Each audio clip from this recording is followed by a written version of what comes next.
Does anybody? Boker Tov, Bruchim Habayim. I know that officially we're waiting another few minutes to start as the link opens, but I just want to do something. We can just jump in? Yes? Okay, fantastic. Then we will just jump in. So before I begin, I just want to make a quick public service announcement. And that is anyone who is interested in ordering the Lovel Haggadah. This is the Haggadah that I spent 7 years of my life working on. It has fabulous art. I'm not such an objective opinion, but it's really nice art. Every piece of art is like an archaeological dig and tells a story. Creative ideas to enrich the Seder. Egalitarian translation of the traditional text, right? It's a full unabridged Haggadah. If you would like a copy, I am passing this around so you could take a peek at it. I'm also passing around an order form. You put your name, your email, as well as who you want the Haggadah inscribed to. At the end of May, I am going to send one shipment to the B'nai Yeshurun community, and you'll be able to pick it up from here, okay? So there is no pressure. It's $50 a copy if you would like. And I am passing around the order form and a pen as well. I will also say that this is essentially my swan song. It's a very, very bittersweet moment. I'm headed back to Israel in just a few hours en route to DC and then on to Tel Aviv, in time to catch my daughter's 18th birthday tomorrow. I am going straight from Ben Gurion Airport to her birthday celebration. This dad is going to be in the Army in about a number of months. So very, very emotional time, very, very proud of her. Ruth showed me this magnificent picture of when she served in the Israeli army in 1954. And I was just blown away by that picture and so taken that when I was looking at the picture and looking at Ruth, it's the same face. It's the same gorgeous face. And I had to take a picture of Ruth holding that picture. And I'm going to share that with my Rachel when I go back to Israel, which I am sure is going to inspire her as she goes into the IDF. So thank you for that gift. I'm taking part of you back to Israel with me. So I want to share a bit about my story, and then I want to jump into what I anticipate is going to be a very, very animated conversation. B'nai Yeshurun, you have not disappointed me in every single session, and I'm sure this will be no different. I am sure the sparks are going to be flying. So my Israel connection. As you know, I was born in the same part of New Jersey as Rabbi Rudin Loria and Senior Rabbi Rudin Loria. And growing up in Freehold, New Jersey, my primary involvement with the Jewish world was my Zionist involvement. I was very active in Young Judea growing up, very passionate about Young Judea. And in fact, my one regret in life is that I didn't go on year course. I should, by all rights, I should have been on year course. I didn't take that gap year, just intent on going straight to university. And that really is the one regret that I have. But then again, I did make Aliyah. I did make Aliyah 14 years ago from the other Jerusalem of Boca Raton, Florida.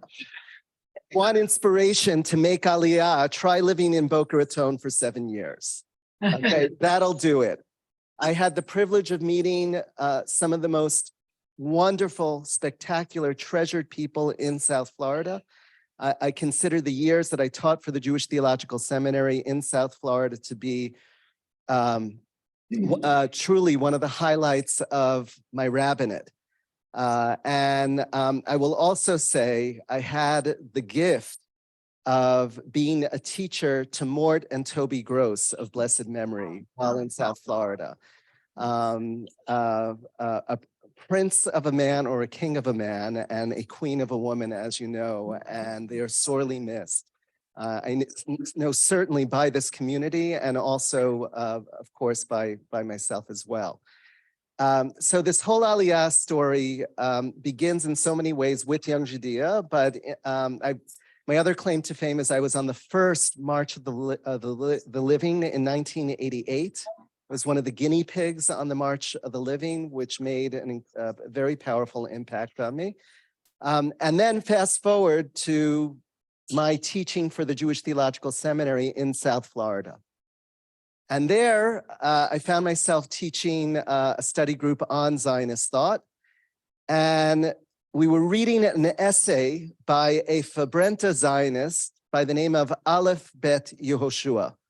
Okay, a very, very prolific Israeli author. If you haven't read his books, start ordering his books.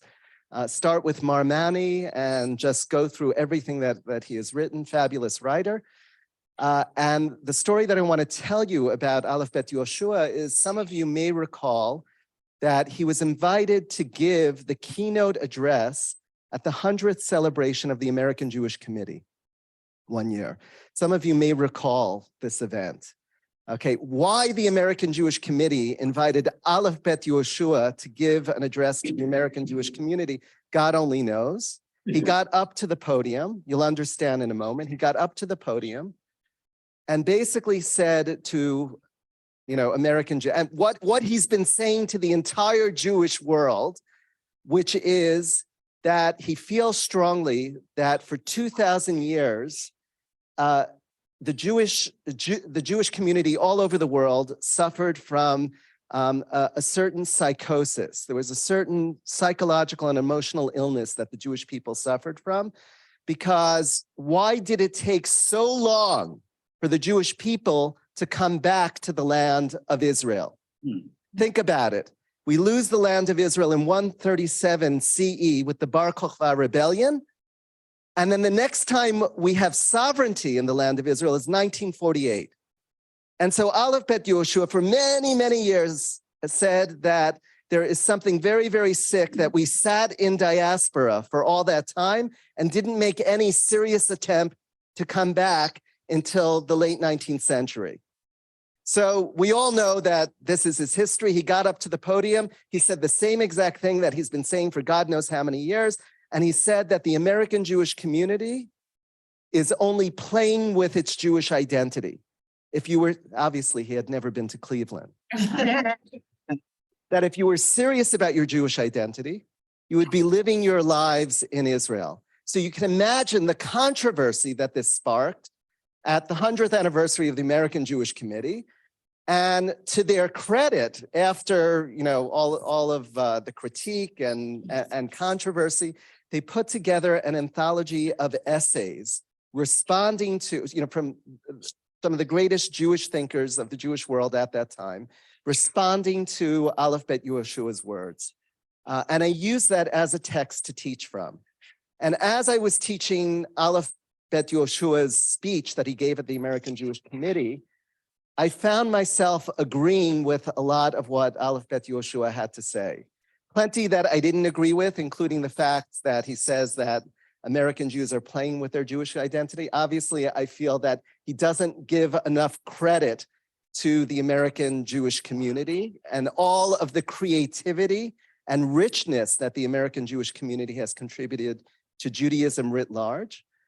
And so we were sitting in a very, very beautiful home in Delray Beach, Florida. Very, very dear students of mine hosted this study group, Colombian Jews. Okay, Colombian Jews who have an amazing, amazing story where first the family fled Nazi Germany. They were given refuge in Colombia, South America.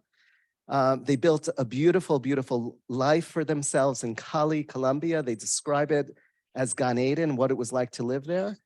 And then at a certain point, they discovered that they were on a hit list to be kidnapped. And the patriarch of the family had the wisdom to buy up tracts of land in South Florida when it wasn't too fashionable to buy up tracts of land. And the matriarch of the family said, "We are leaving. That is it."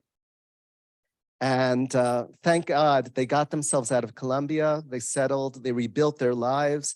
This is a family that is deeply, deeply committed to Jewish education in South Florida, to the Jewish Theological Seminary. And we spent many years learning together. in their living room. So Harold Jacobson, in this lovely, charming Colombian accent, turns to me and says, Rabbi Berkowitz, with all due respect, how could you be sitting in a comfortable armchair in Delray Beach, Florida, telling us that you agree with much of what Aleph Bet Yoshua has to say? To which I responded, Harold, you're absolutely right.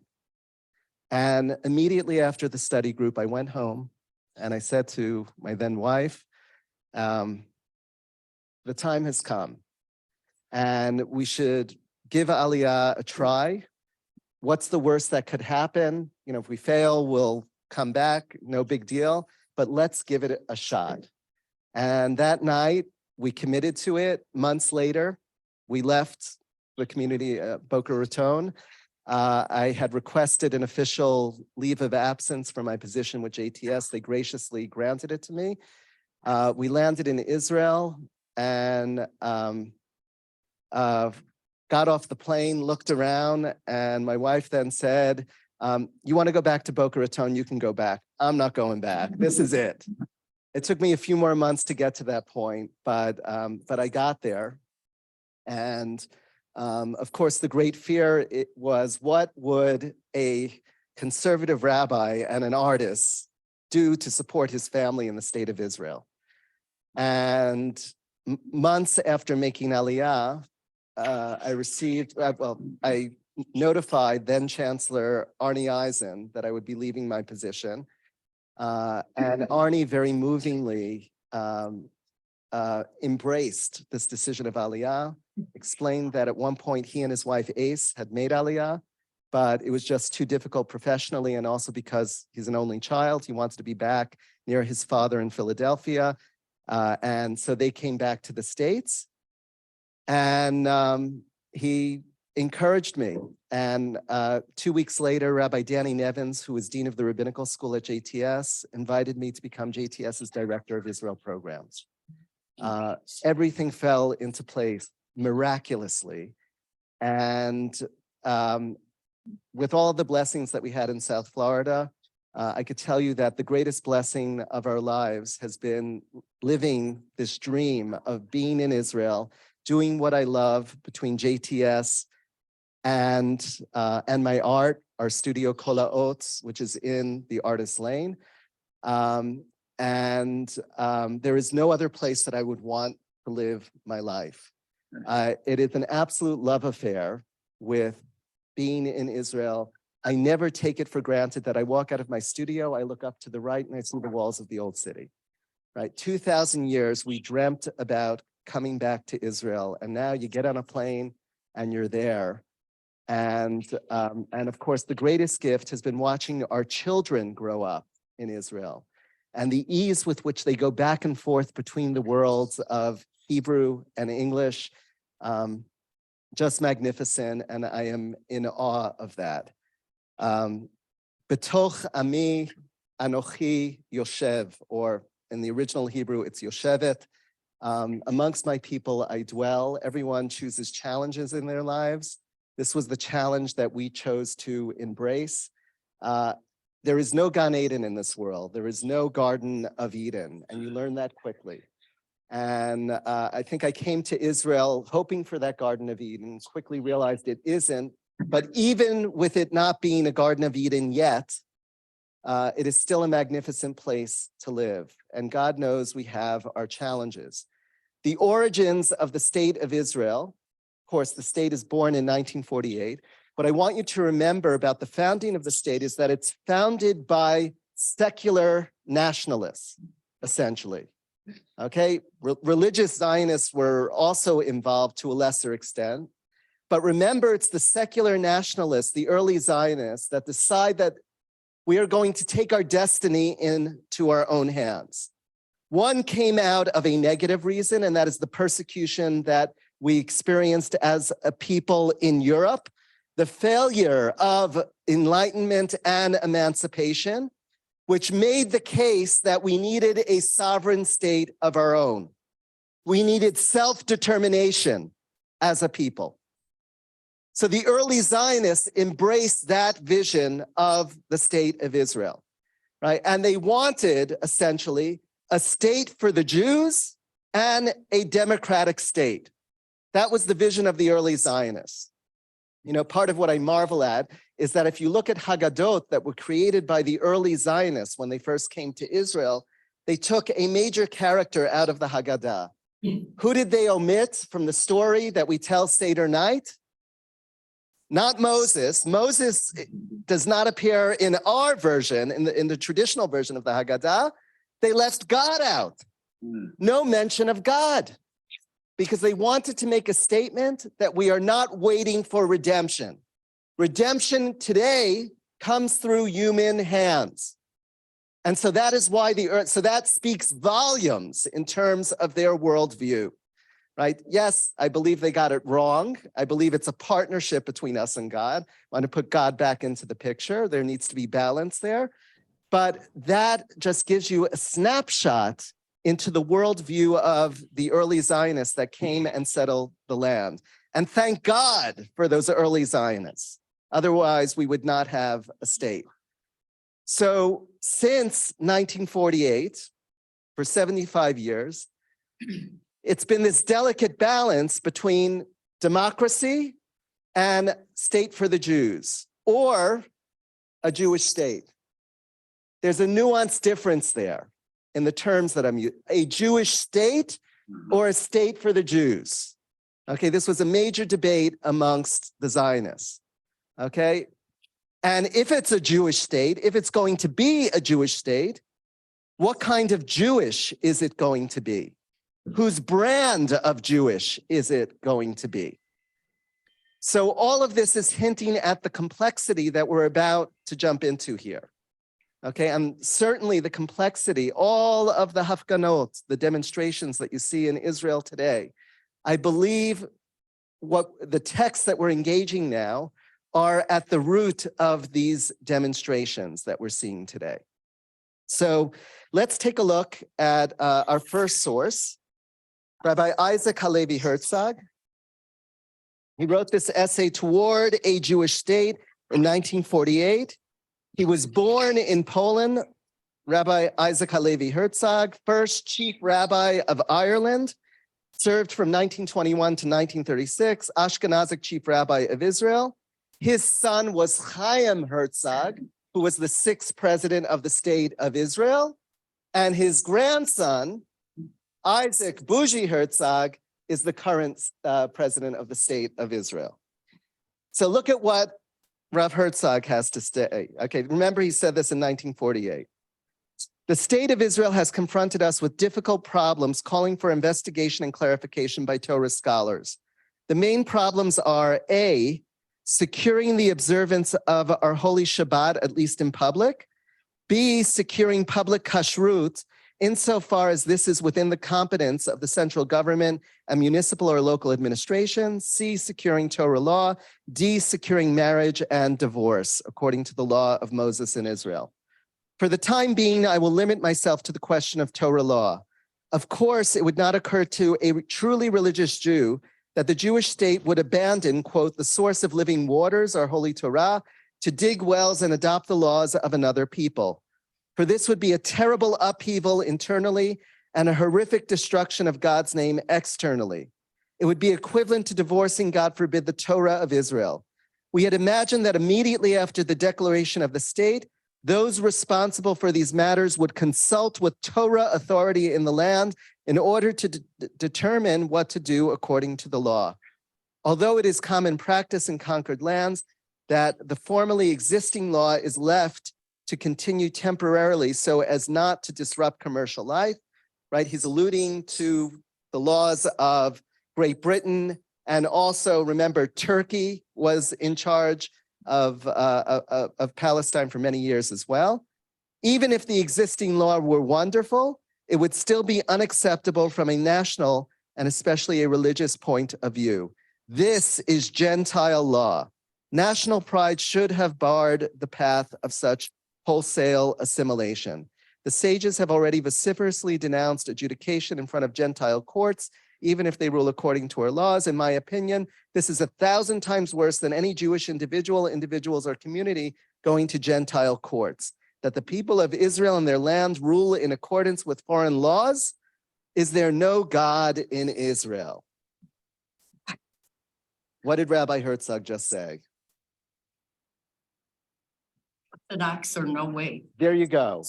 Okay. We, Okay. Remind me of your name. Nina. Nina. Yes. I was going to guess Nina. I should have trusted myself. Right. Thank you, Nina. Okay. So essentially, right, Orthodox interpretation of Jewish law. This is law as it's interpreted by Rabbi Herzog. I also want to point out, Nina, I want to believe that this particular Orthodox interpretation of Rabbi Herzog would have been radically different from the Orthodox post-scheme, the Orthodox decisors today, right? I want to believe that it was more of an open orthodoxy in Rabbi Herzog's mind, but still he's talking about the observance of Jewish law, right? Stringent observance of Jewish law, right? And then the question becomes one of Public. in public. It says in public. It does say in public. But then the question becomes one of, is he describing a democracy or is he describing a theocracy? What is he advocating here? And is this the kind of country that we would want to live in? Okay, so hold on to that. Hold on to that vision. I want to turn now to the second source, Aaron Barak. Okay, Aaron Barak, former Attorney General, former Chief Justice and President of the Israeli Supreme Court.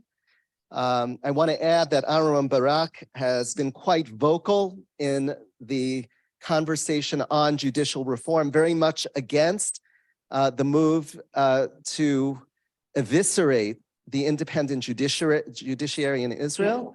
And relatively recently, I want to say about 10 days ago, maybe 2 weeks ago, there was a vicious protest that took place in front of Aaron Barak's home. And people were yelling and screaming that he should be put to death. Okay? That was the tenor of what was going on in front of his home. Hours later, another demonstration showed up in support of Aaron Barak. He came out of his home to address these demonstrations that came out to, he was in tears. He was in tears. He was so fearful that something was going to happen when the prior demonstrators were there, and he was so touched that others came to embrace him and to support him. Aaron Barak, one of our luminaries, says the following: what is a Jewish state and what is the relation between the phrase Jewish state and the phrase democratic state? Indeed, the state is Jewish not in the halachic sense, but in the sense that Jews have the right of aliyah and that their national culture is the culture of the state, expressed, for example, in the language and in the days of rest. The foundational values of Judaism are the foundational values of the state. I mean, the values of mankind, the sanctity of life, social justice, doing what is good and right, the protection of human dignity, the rule of law over the legislature, the values Judaism has bequeathed to the world at large.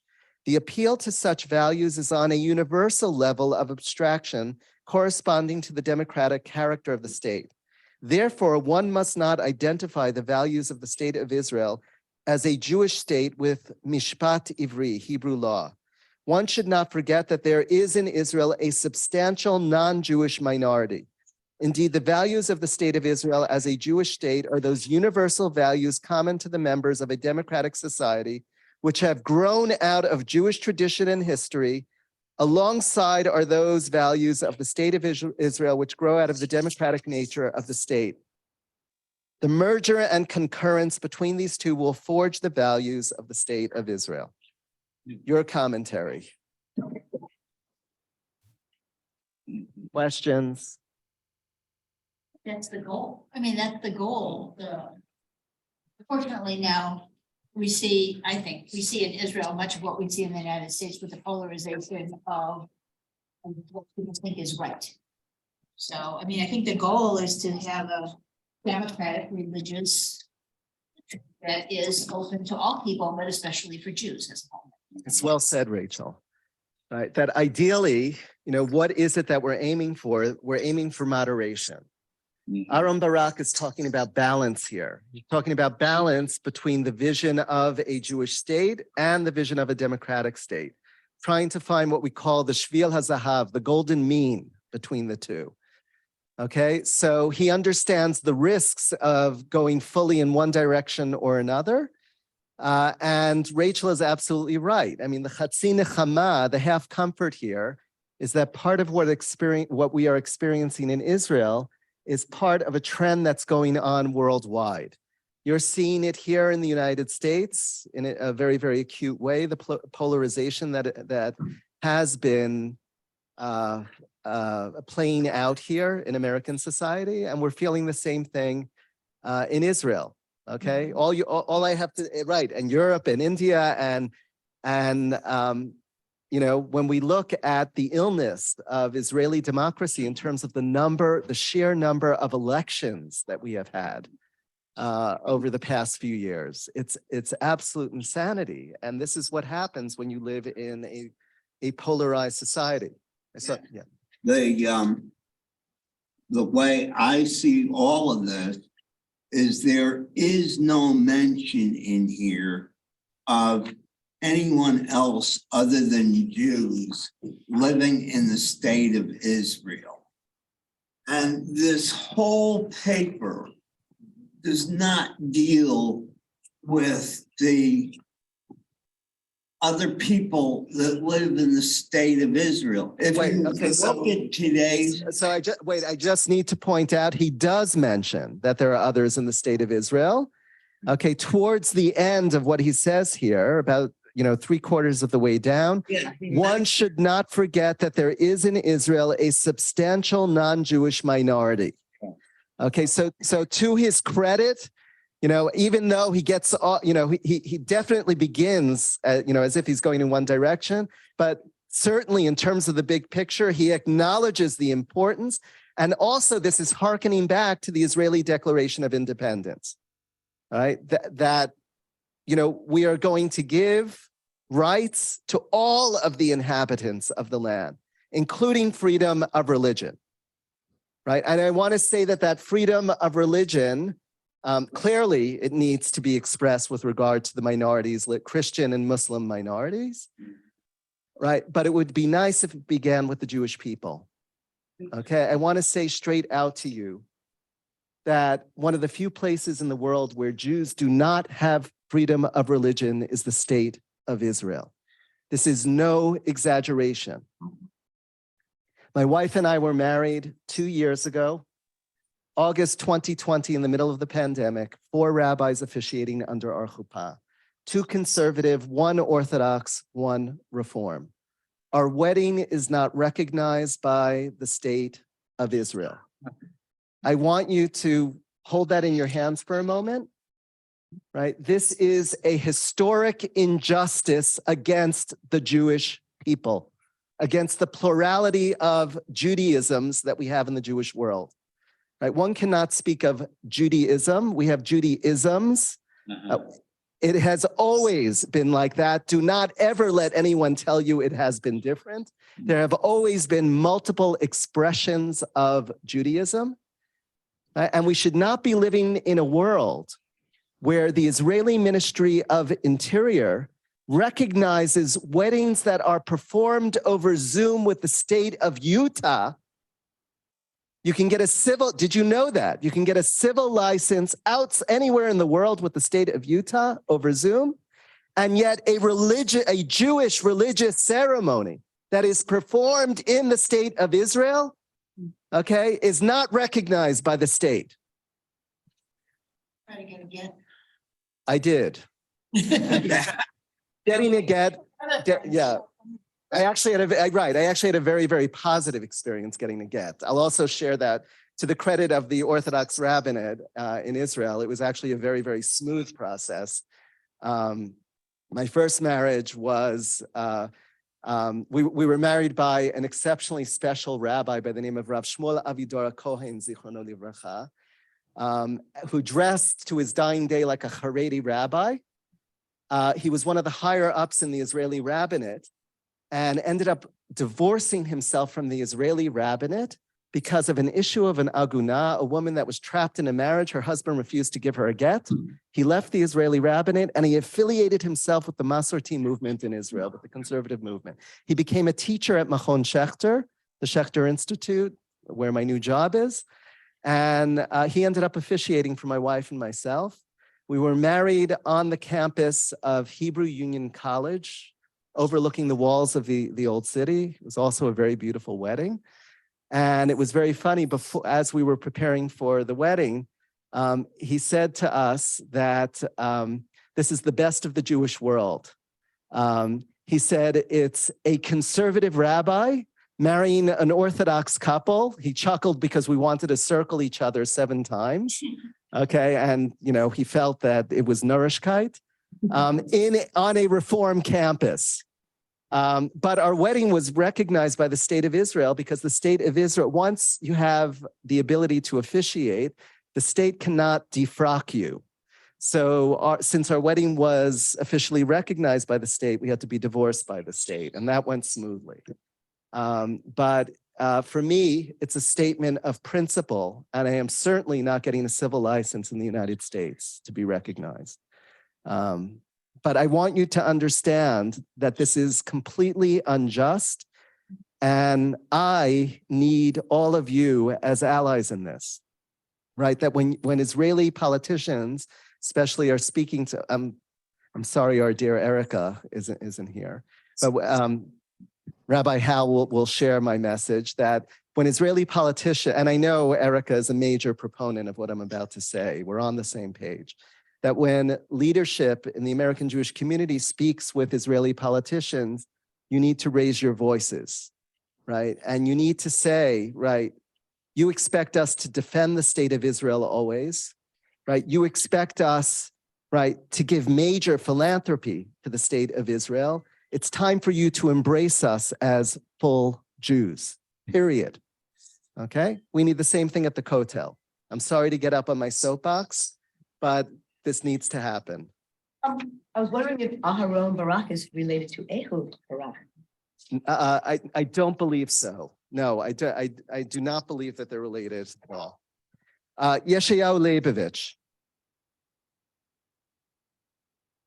1975, the religious significance of the state of Israel. Leibovich was an Orthodox Jewish intellectual, a polymath, professor of biochemistry, organic chemistry, neurophysiology, everything that Rabbi Hal loves. And he served at Hebrew University. Okay, as we read this, remember that he was an Orthodox Jewish intellectual. Look at what he writes. I cannot ascribe religious significance to our having regained political independence.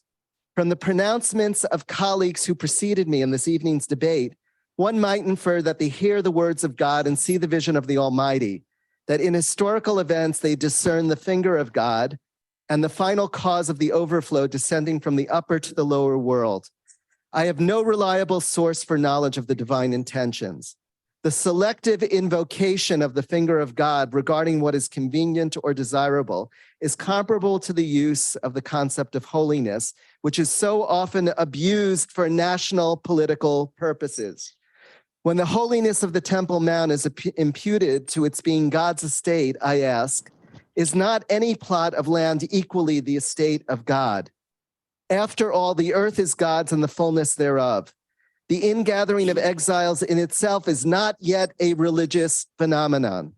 See the verse, but when you entered, you defiled my land and made my heritage an abomination. Yet this consideration does not deter certain rabbis from the Sabbatean announcement of the dawn of redemption.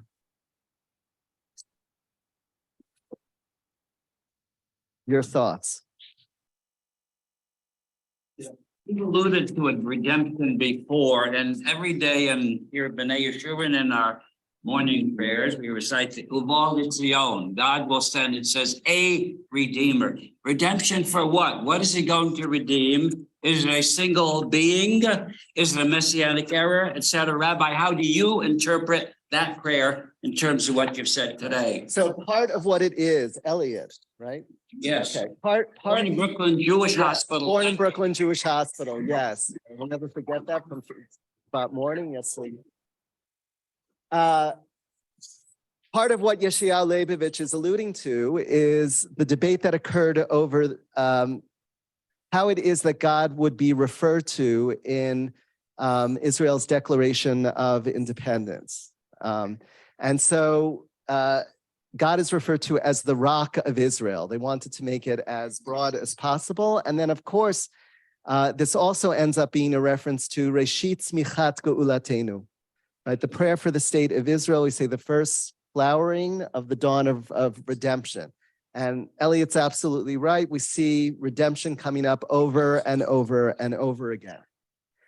Leibovich is warning us of the volatile mix of religion and politics, right? And he wants to steer clear of it.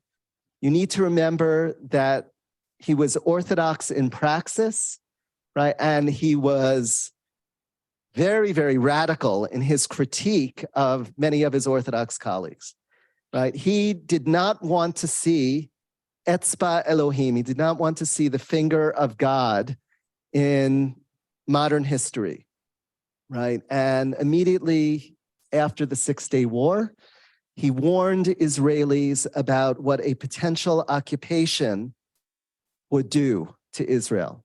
Okay, he was a prophet in what he said. A very bright man. He was my teacher and my husband's teacher. You all hear that?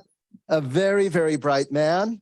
I wish we had a few more people like him nowadays. Amen. Amen. Can you hear a song? You know, I wish we could do Mechaye Hametim, revive Yeshayahu Leibovich, and then clone him many times over, because he was an exceptionally nuanced thinker. He was deeply devoted to his Judaism, as you can imagine, and also and also a major critic of what was going on. He always caused quite a stir, but it was a stir because he felt very, very strongly about wanting to maintain the balance that our own Barak articulates.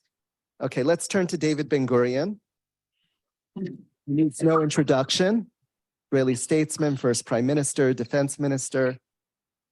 The divergence of commitments and beliefs regarding issues of religion requires both religious and secular citizens to respect the feelings and perceptions of the other side and to relate to each other not only with tolerance, but also with respect and mutual trust. Each side may simply desire that everyone be like it. Indeed, in a totalitarian regime, this is achieved through inquisitorial methods or through dictatorship. Israel is a democratic state, and its existence cannot be contemplated without a democratic rule that is founded upon the liberty and free choice of its inhabitants. There are religious Jews who believe sincerely that the day will come when God will purify the hearts of the people and every Jew will believe and be God-fearing like them. And there are secular Jews who are certain that time will achieve what the intellect has not, and everyone will be like them. But no one knows when such a wondrous unity of belief within Judaism will come to pass. The state must act within an existing reality that may endure for years, while these very years are critical for the fate of the people and the future of the state. We must take heed of the differences of opinion in the spiritual realm. It is particularly here that the differences are radical because they touch the deepest roots from which both sides are nurtured. Both sides are certain that they are faithful to the sources and roots of Judaism as they understand them. There is no objective Supreme Court to decide between them, nor would either accept its judgment, even if there were such a court. They both must live together and build together the nation and the state without one imposing its opinions on the other. What's going on in Israel? Is it a democratic state? What they want to do to the Supreme Court? So sharpen what it is that you're saying or asking. Well, he's trying to take away the Supreme Court's ability to make laws. And Right. he wants to make the laws. Right. So, right. He, as in Prime Minister Netanyahu, wants to make the laws. And there's a sense amongst the ruling coalition that since they won the election, They can do what they want. they can do exactly what they want. And that is their interpretation of democracy. That's why there's so much striking going on in Israel, it's tens of thousands of people rioting about it. Right. Right. I don't want to say rioting. They're demonstrating about it. Okay. And for the most part, these are very, very peaceful demonstrations that are happening. I certainly give credit to all of the Israelis, especially in Tel Aviv, that pour out into the streets every Motzei Shabbat. It's incredible. For something like 18 weeks, this has been going on. And it is just remarkable that that has been sustained. Right? There's deep concern about the dialogue that's going on with President Herzog. God bless President Herzog. He should live ad mea v'esrim. And it's wonderful that he's hosting this conversation. But there is deep concern about the dedication to coming to a compromise, right? And what if, they don't get there? There's still a yawning divide between the sides right now. Hello? The dialogue is. I have it online. What, I think it's true that you can tell me if I'm wrong, but the state of Israel has no constitution. Is that correct? Correct. That's absolutely correct. It's a very Okay, so- problematic situation. Right. And so what is the effect of no constitution on the Supreme Court and the way it operates? And also, is it true that the Supreme Court members decide who will be accepted to that body?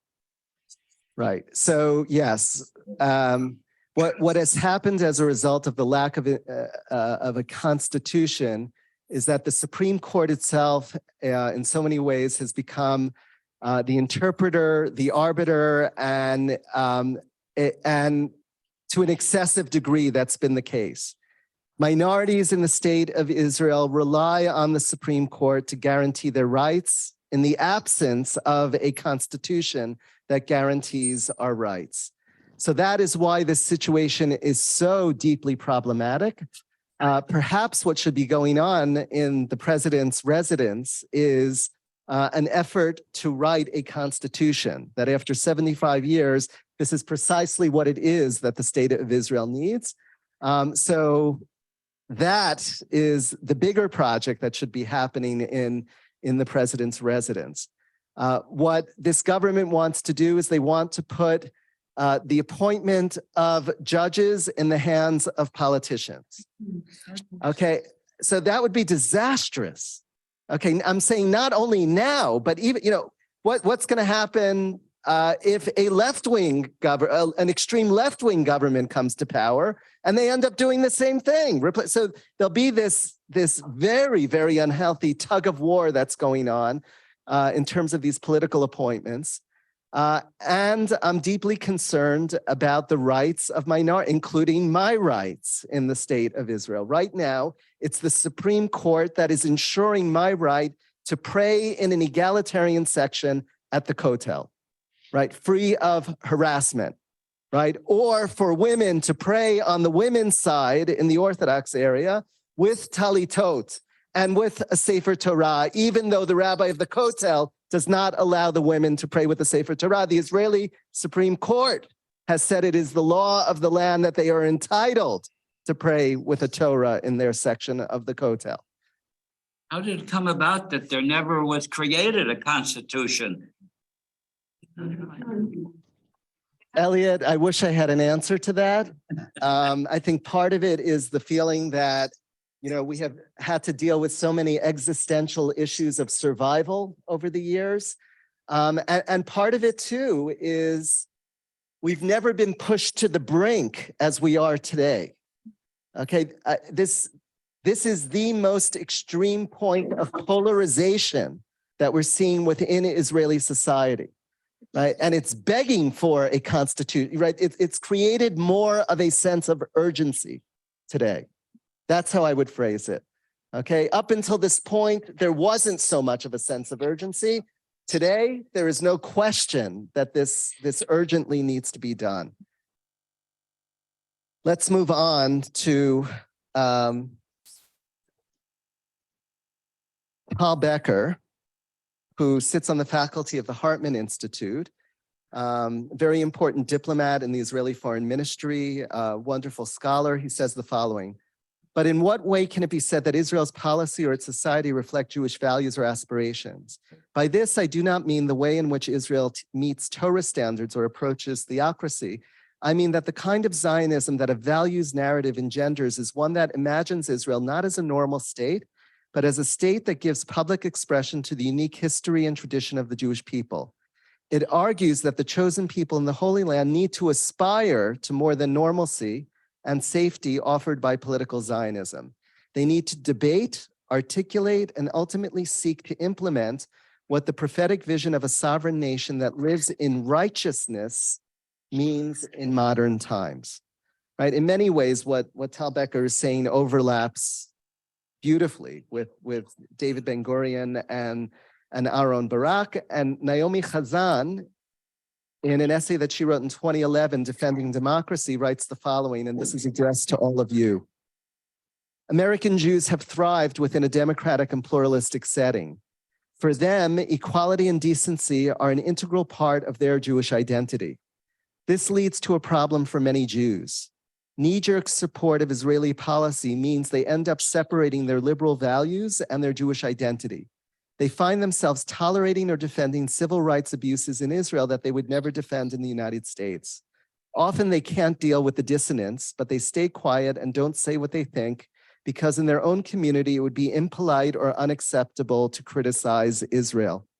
But they should care and speak out because an Israel that acts in ways that they can't support actually damages them as Jews.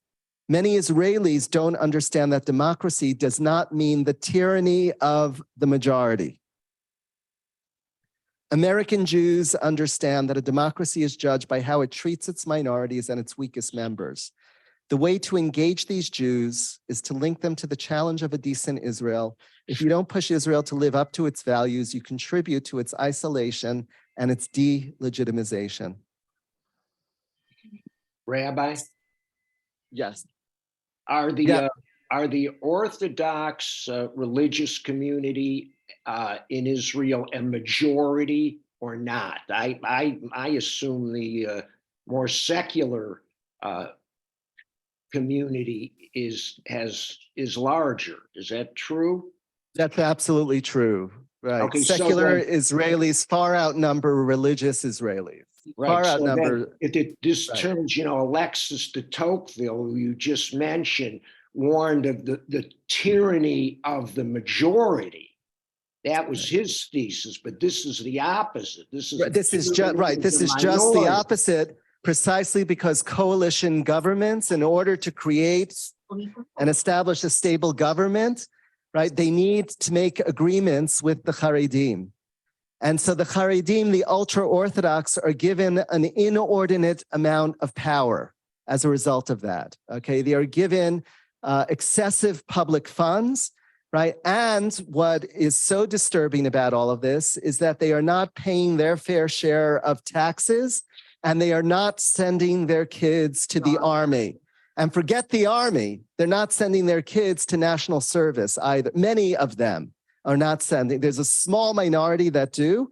There's a small minority, an inspirational minority of Haredim that do decide that they are going to serve the state. And God bless those who do. But this is the struggle that we're facing today. It's not tyranny of the secular Israelis. The secular Israelis are not imposing their lifestyle on anyone, on the Haredim. We are not going into B'nai B'rach. And by the way, that's another problem because we have no say what's going on in Haredi schools. They do not go by a government mandated curriculum. My daughter in the Hartman Girls School in Jerusalem, right, takes a class called Ezrachut, citizenship. I think what would be the equivalent of social studies here. Not sure that it's an exact equivalent, but Haredim do not have to do Ezrachut. There is no citizenship class. How can we give a population living in the state of Israel a pass on a class like this? And so from their perspective, we are not entitled to, right, to live our lives in the Jewish way that we want to live our lives, right? They are not learning anything about democratic values. And that is a problem. It's creating a state within a state for us. Rebecca. The dilemma I have in critiquing Israel, which my husband and I do, is that we're also defending it against the BDS movement at the same time. And I don't know, like recently, our local private university, the student body passed some very anti-Semitic, anti-Zionist rules that the students did. And the university president came and defended it. But I think we're living, but we have to do both. And it's a tough line to walk, right?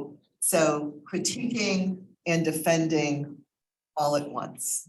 And I think that's just the reality of the world we live in if we're concerned about Israel staying a democratic state. So I'm just interested in your comments on that.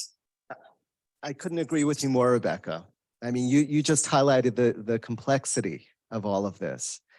I think we have to find a balance between the two. And we have to become more nuanced thinkers about it. Because to unconditionally support everything that Israel is doing, it is wrong. It completely goes against our Jewish values. And it can't be the case that when people critique what is going, so sadly, I mean, it used to be the worst curse you could say to somebody in Israel is that you're a reform Jew. Reforming. Now the worst curse is they call you smolani. They call you a leftist. That is the absolute worst thing that you can say to anyone.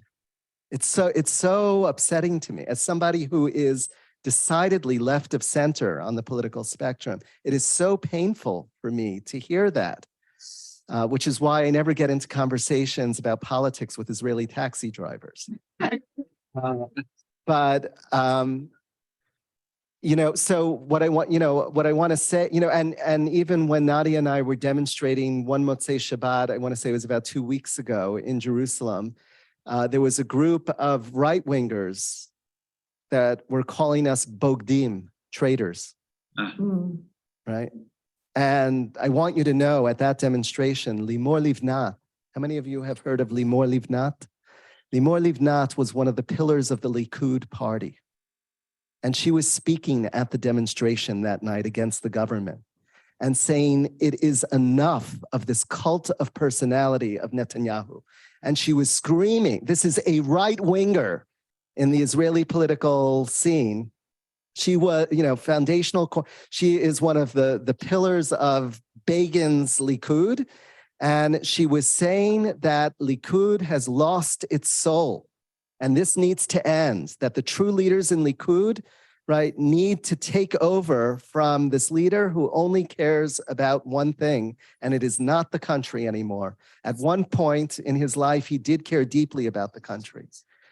And you're hitting it on the head, Rebecca. How do we act as passionate advocates for the state against a movement that is wholly anti-Semitic? Right, I do not give any, the goal of BDS is ultimately the destruction of the state of Israel, right? And you're right, how do we fight against that? And at the same time, fight for core Jewish values that need to be at the heart of, and core democratic values that need to be at the heart of who we are as a modern state. We need balance. We don't want to lose either, and it's very delicate, yes. Of course. So the essence of Likud means to get everybody together. And that's exactly what he's doing, the opposite. He is dividing and conquering. He's trying to remain in power where he's totally dividing the whole country. Everybody in families against families. And that's unfortunately what's happening not only in Israel, it's happening in this country also. It's true. It's the extreme left and the extreme right. Very My mother, who was a Holocaust survivor, that's what she said. The first time that a Haredi Jew picked up on Shabbat a stone to throw on a car of a non-religious Jew, she said, that's the end of the world. That's the end of the country. If we Jews cannot get together after everything we endured for 2,000 years, there is no atid for us, no future. Beautifully said. I want to turn to the next passage. Yossi Klein Halevi, Danny Gordis, and Mati Friedman. Probably a number of you have read this piece. If you don't turn to the Times of Israel as your source of news on Israel, you should be doing that. A wonderful, wonderful site for all of the news in Israel that's fit to print. And these three luminaries who I look up to, and I think many of you also do, wrote this open letter to Israel's friends in North America. And I excerpted pieces here. I want to read this. Israel's government is moving to eviscerate the independence of our judiciary and remake the country's democratic identity.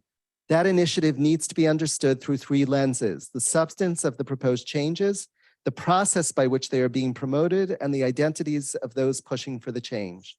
In substance, the changes would remove the only effective brake on government power and profoundly weaken the only body capable of protecting citizens from the tyranny of a majority, protection that has never seemed more vital.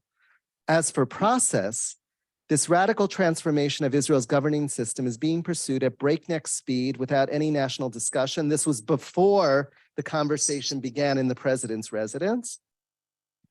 Without having presented it to the electorate in any meaningful way before the recent elections, and without regard for criticism now coming from across the political and social spectrum.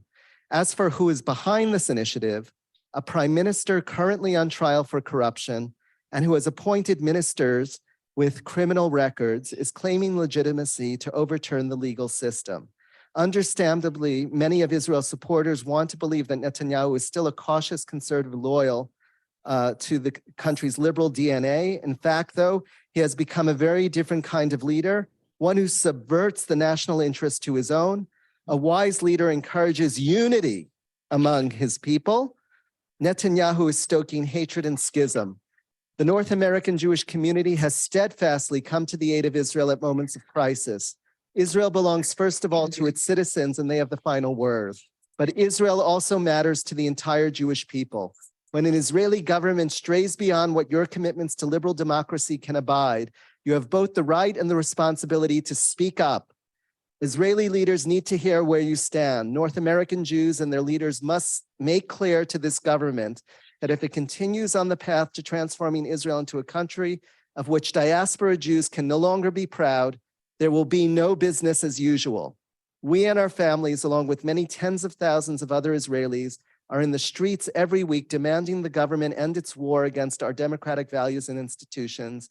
We need your voice to help us preserve Israel as a state, both Jewish and democratic. I want to add, Danny Gordis and Yossi Klein Halevi are decidedly to the right of center.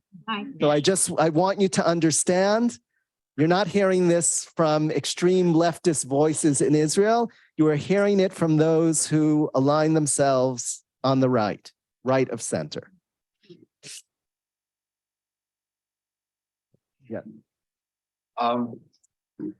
I have a little bit of a problem with this, okay? My problem is that in America, the Jewish community is here, you're in Israel. You're a democratic country. We're trying to stay as one, which we understand. And we want to support a democratic country. So the American Jews' role here, I think, in a lot of respects, is to make sure America, the United States, and its government supports Israel no matter what is happening on the ground in Israel and the political things that are going back and forth. It's hard for us here to understand what all the Jewish problems are between this sect and that sect. I think if you're not Jewish and you see Israel is, most people in the country, in the United States don't even know where it is on the map.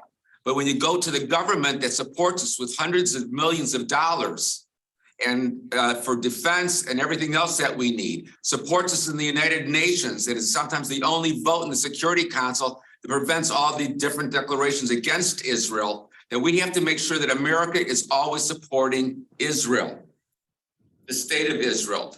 So when we go up to Congress and we lobby, like the Jewish Federation goes up and they have a mission that goes there, or you have AIPAC that's doing the same thing. Their goal is to make sure that those congressmen support Israel as the only democratic state in the Middle East with similar values and similar ideas as the United States. And that's the message that we have to send continuously. And we can't rest on that. And we have to support the congressmen and the senators that are voting for Israel with our money and our advice and everything else to make sure that those are the ones that get elected, not the ones that are anti-Israel. And there's a whole group now that's in the government that are very anti-Israel, which we've never really even seen before. So our role is to make sure that Israel survives. And to get involved with the day-to-day politics there is okay on a closed room basis. But if you make this universal and make it out and make it something, I'm not going to support them because the Haredis and the seculars and those rock throwing and all that kind of stuff is going on. And you bring this up to congressmen and says, what about this and what about that? He says, well, it's a democratic state. Let them work it out. That's the message that you've got to send. And if you get involved with one sect or another sect, then we're not going to be supporting Israel. The American government won't, because we have a tremendous role. Our main mission, in my mind, is to make sure the American government is supporting the state of Israel. And that's why we're still living here. And we haven't made maybe Aliyah, because we have a role here as American Jews to make sure that our government stays loyal to the state of Israel, and that we do through a political basis. There's no great love for the Jewish people in the government, but they understand our money, they understand what we do to get them elected, and then we have a voice to them. Right, and successive U.S. administrations, right, have been supportive of Israel. Look, there's nothing simple about what I am sharing and what we are saying in this room. But I believe successive U.S. administrations have been as supportive as they are of Israel, because Israel is seen as a country rooted in democratic values. And the moment that Israel begins sacrificing those democratic values, if Israel is going off the track, absolutely, I agree with you in terms of supporting the Israeli security and the future of the state of Israel.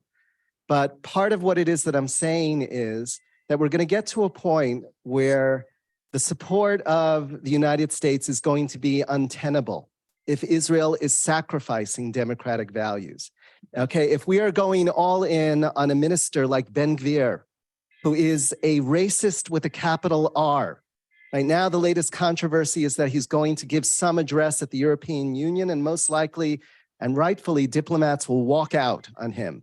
And they should walk out on him. Every back should be turned to him. This is somebody who is advocating for the expulsion of Arab Israeli citizens, somebody who has a poster of Baruch Goldstein in Israel. This is not my Judaism, and this is not my Israel, okay? And we need to be able to, on the one hand, absolutely support the security of the state of Israel, right? But when a prime minister wants to appoint Mai Golan, another racist, as the consul general in New York, of all places, right? We need to reject that as a Jewish community, in addition to the State Department teaching Jewish values to Netanyahu. So it seems to me that absolutely we should be advocating, we should be support. I believe in what it is that AIPAC does, and I also believe in what it is that J Street does. AIPAC has become much more nuanced in its advocacy and in how they deal with Israel education. There is no question that we want to support the security of the state of Israel. But the state of Israel, every government in the state of Israel expects you all to defend the state of Israel. So if they expect you to defend the state of Israel, you're telling me you don't have a right to express your opinion because you live in the diaspora? Vladimir Jabotinsky, in an essay, wrote that if you're a true Zionist living outside of Israel, you have every right to critique the state of Israel. Every right to critique the state of Israel. And what I'm pleading with you, I need you to be allies here. I need, and you're absolutely right too, that there's plenty of ignorance in the American Jewish community on the topic of Israel. We don't understand these issues to the depth that we need to understand these issues. And I'm saying that there needs to be a more nuanced conversation going, a deeper conversation. And I want to believe that we can be partners in this. We can help each other. I think American Jewish community has a whole lot to teach the Israeli Jewish community about universality and building bridges. And the Israeli Jewish community has a whole lot to teach the American Jewish community about particularity and deepening our roots. Okay? We each have a treasure in our hands, and we've got to find that middle path. We need to be a chavruta, a study partner for each other, and we need to appreciate each other. Nadav Tamir writes the following in an essay entitled Out of the Shtetl, a mature, confident, and constructive Zionism. And he says this: Zionism sought to normalize the Jewish people by transforming it from a victim of history into an entity with control over its own destiny. This normalization has brought enormous Israeli successes, primarily in the private sector, which has emphasized values like entrepreneurship, dynamism, and risk-taking. These flow from confidence in our capabilities in science, economics, and the arts, to the point where Israel is widely considered a model of creativity and innovation. By contrast, the official state of Israel, the political echelon, and the public sector demonstrates the opposite. Israel's foreign policy and approach to national security are characterized by a sense of insecurity that engenders defensiveness and reaction, just the opposite of creativity. During a visit to the concentration camps in Poland, it hit me. We are a traumatized nation. Discussions of security and foreign affairs evoke the primal fear that once again they are out to destroy us. You can't trust the Goyim, they're all anti-Semites.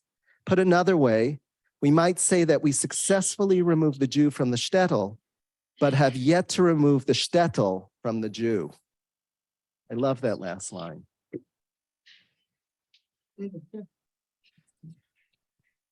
So I'll take, yes. Well, so what I don't understand about this last one is, but it is true that there are a whole bunch of nations that are out to destroy the state of Israel. I mean, it's constantly under attack.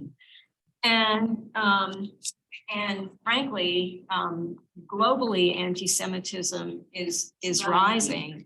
I guess the thing that I understand is why, you know, does taking the shtetl out of the Jew mean that we then become more of an offensive nation and take out all the risks that surround the state of Israel? Remind me of your name? Adina. So Adina, I'm going to share another piece of wisdom from Yossi Klein Halevi. Yossi Klein Halevi says the world is divided into two types of Jews. There are Purim Jews and there are Pesach Jews. What's a Purim Jew? A Purim Jew who is one that is obsessed with the security of the Jewish people, okay? That is on the lookout for these evildoers, the next Amalek, the next Haman, right? That is concerned about potential genocide of the Jewish people, right? And we have every right to be fearful of that and to guard ourselves against it, right? And then there's what Yossi calls the Pesach Jew. What is the Pesach Jew? Freedom. Okay, Pesach is about freedom, right? V'ger lo toneh v'lo techatzena ki garim hayitem b'eretz Mitzrayim. You shall not oppress the stranger, right? Or the one who is living on the periphery in your society, because you were strangers in the land of Israel, right? There are those who put, you know, tikkun olam, social action, right? Regard for the other as a primary value. I love that. I think Yossi hit the nail on the head, right? So how do we balance it? How do we talk to each other? How do we respect each other's positions more?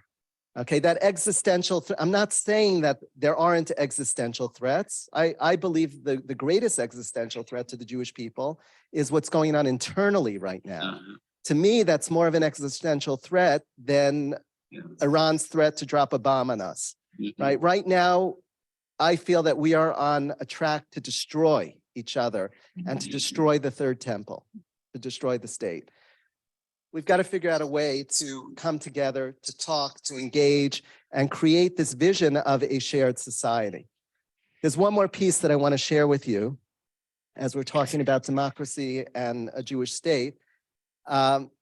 This is a very important diagram whenever I teach on Israel. There are three core values to the state of Israel today, right? They are democracy, right? They are Judaism, or let's put Jewish, maintaining a Jewish state, right? And then there's what we call the value of the whole land of Israel.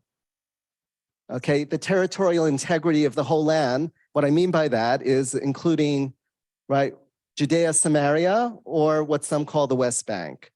Okay, so we'll put whole Israel here. You can have two of these corners. You can't have three. Okay, play it out for a moment. Okay, you want to be a Jewish state and you want to have democracy, Jewish state and democracy. Okay, then what? Okay, you can't have whole Israel. You want whole Israel and democracy?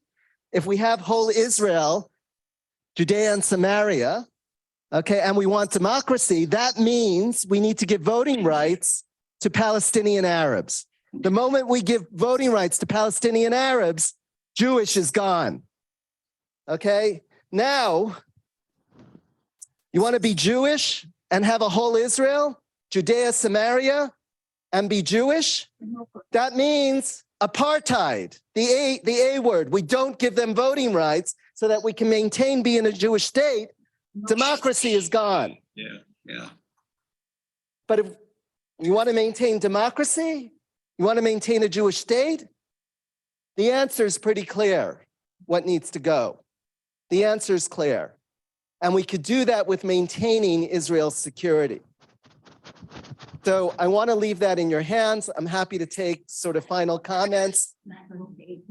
It's what Rabbi was advocating. Yes. Rabbi, I'm very moved by your compassion for the non-Jewish population in Israel. But I have heard a number of Jews make the following statement, and I wonder what your take on it is.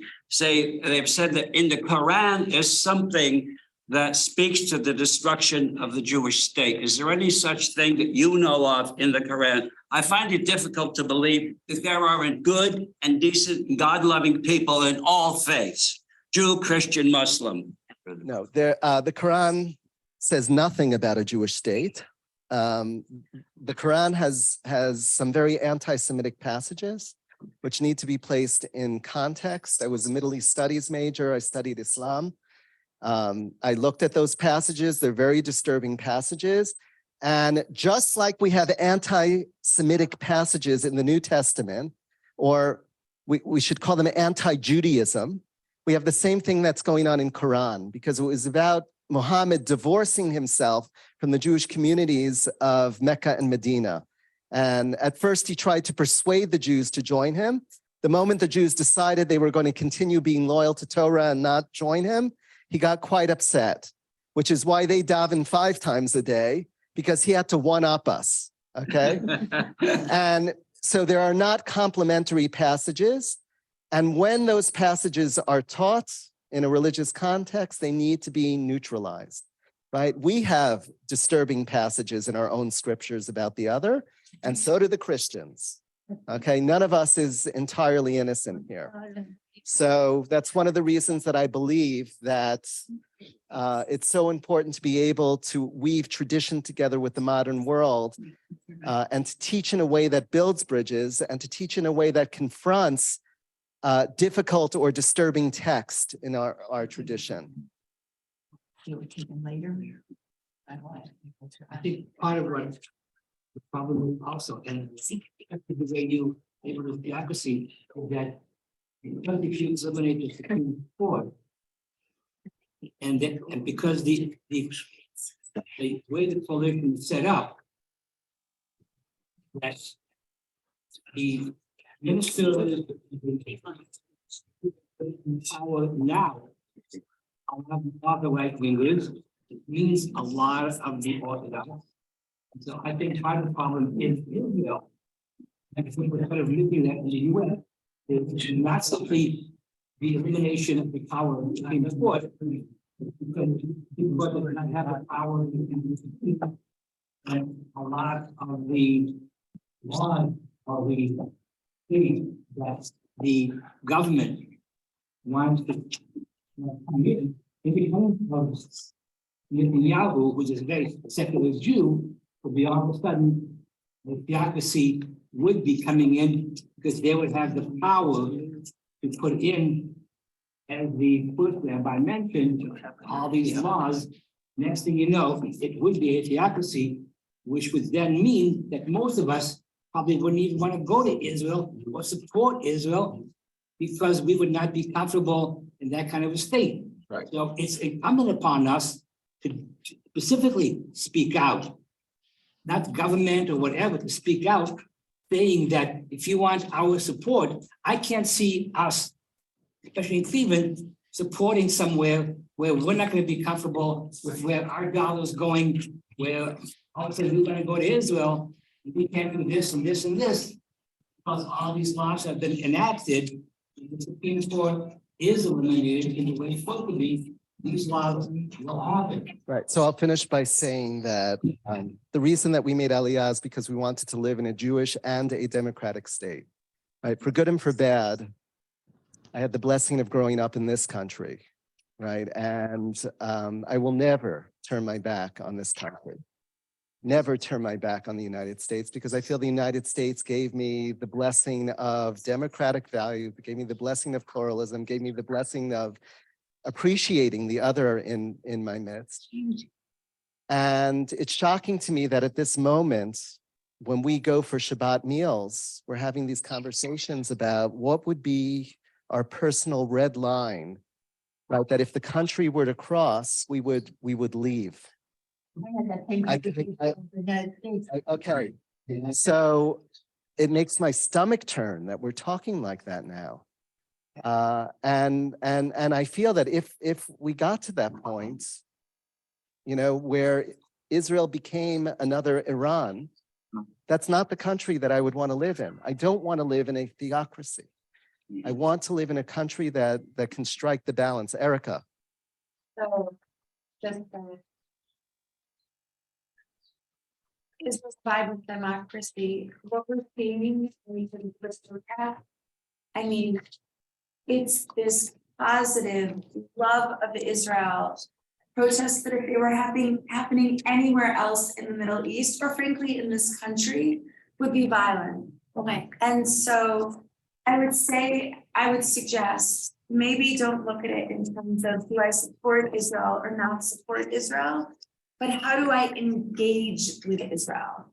I think for too long we've conflated our support of Israel with supporting everything on earth in a really, in a loving but relatively superficial kind of way. And it's actually a time to dig in more. So what I've said to many people in Israel and outside at this point is when you care deeply about something and you see it heading down a path that concerns you, that doesn't mean it's going to make it all the way down that path, but then you've got to dig in deeper, get more involved, look for those things that you can support. I'm not into screaming in the Cleveland Jewish News, because what difference does that make? Yeah. But in Israel, I meet with members of Knesset who are part of the governing coalition. We talk about what does it do to students around the world? What is it doing to promote sinat chinam, baseless hatred? And there's a lot of, it's not only religious secular, there's a lot of like a Sephardic Ashkenazi divide where people, there's a reason they don't trust each other that does go back to the founding of the state. So there's a lot of repair. And within that repair, there is actually a place for everyone here to get involved and to engage to make things better. So I wouldn't look at it as support. I would look at it as, if you care about something, how do you dig in and engage in order to improve it so that it does reflect your values? Thank you, Erica. I am giving you the last word because I think that was so well said. And I just want to underscore what Erica said, that I think one of the beautiful things about these protests is the Israeli flags that you see. And it's been so wonderful that I want you to see it truly as an expression of love, that people, that the Israeli public cares so deeply about what's happening. And that's been one of the most inspiring, to be there in the sea of blue and white, and to see Israelis from across the political spectrum there. I am proud to be standing there with a kippah on my head, and, to be there with secular Israelis, with modern Orthodox Israelis, with everything that you can, Arab Israeli. It is inspiring to me to see that, we all care so deeply about the direction of it. So thank you for that, Erica. Great way to wrap up a very inspiring visit to Cleveland. Mazal tov. If one of you would like to take your Haggadah now, I have a fresh copy sitting here that is ready to be taken. And I would love to give it to one of you so I don't have to schlep it back to Israel. So come see me if you want to take it now. And thank you, Mazal tov, to the whole B'nai Yisrael community.